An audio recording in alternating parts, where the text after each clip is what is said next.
आज हम इस वीडियो में बाबा रामदेव की जीवनी पर चर्चा करेंगे। बाबा रामदेव के जीवनी में सबसे पहला अनंगपाल का परिचय, इससे इसकी शुरुआत करते हैं।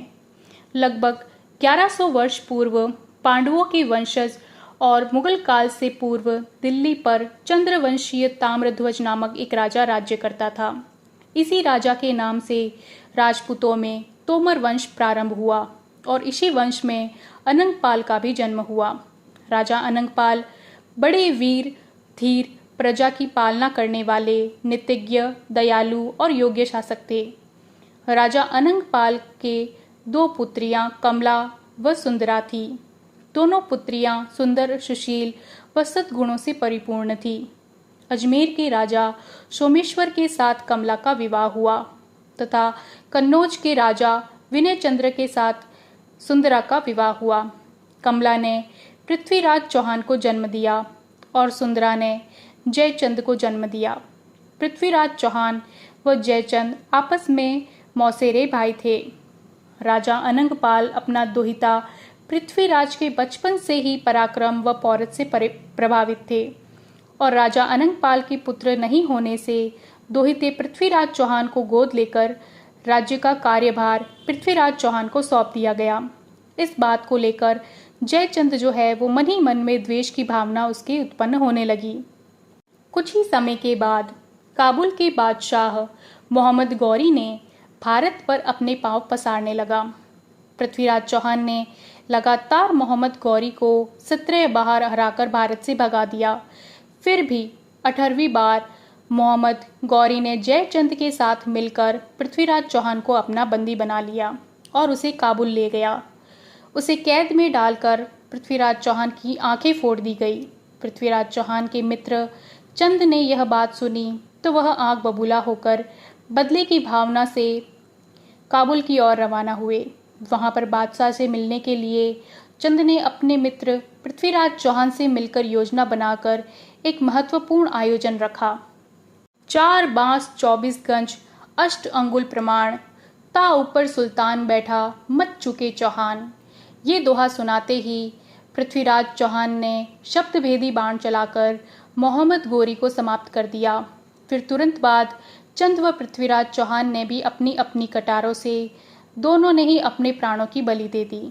इस बात को अनंगपाल सुनते ही उनके भी प्राण निकल गए। फिर गौरी शासन की ध्वजा दिल्ली में फहराने लगी।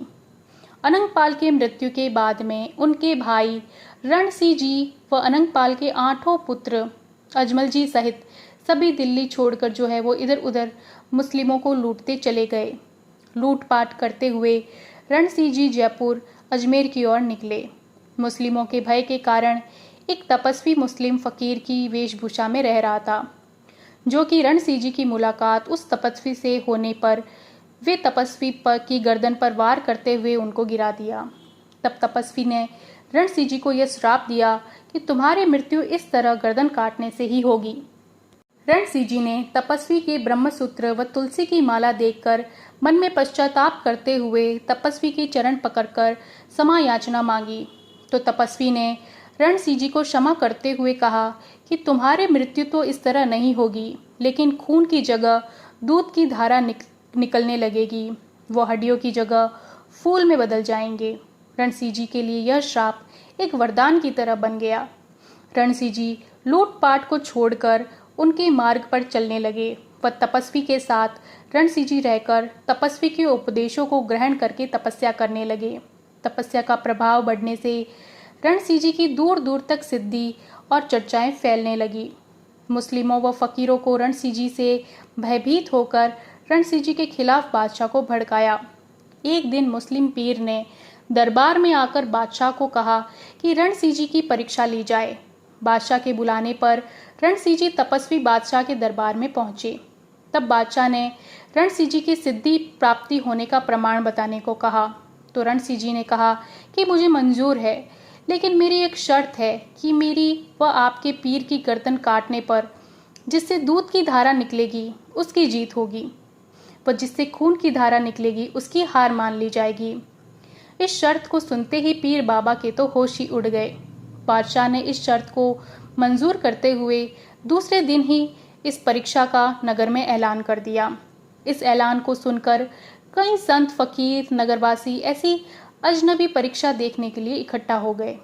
रणसिंह जी तपस्वी के चेहरे पर मुस्कुराहट व पीर बाबा के चेहरे पर उदासी छाई हुई। दोनों सभा में उपस्थित हुए।